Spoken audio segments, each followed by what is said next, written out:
Well, thank you, Mark, and thank you to Jeffrey and for the opportunity to join you for this important conversation. I think, Mark, the answer to the question is pretty straightforward, and that is that state governments and local governments are critically dependent on tax revenues to operate their budgets. And what is happening now is, as you referenced already, we were here 10 years ago. Can you believe we're back in this situation where you have an economic downturn that leads to job losses, that results in people earning less income, paying less taxes, spending less money, sales tax. Last time it was a housing bubble and a property bust initially.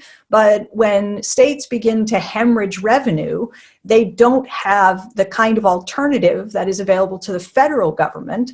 They really are dependent upon mainly tax revenue in order to operate their budget. So when tax revenues go off a cliff, states respond accordingly. And that is, they have to try to right size their budgets to live within their financial means. So that's what we're seeing once again, is a collapse of revenue that is straining budgets, that is forcing mayors and governors across this country to give us a very dire warning about what we're facing and the cuts that they will inevitably be forced to make in areas across the budget. And of course, education tends to be the single largest line item in any state's budget. And so it is the first place they go, and it will bear a disproportionate share of the cuts to come.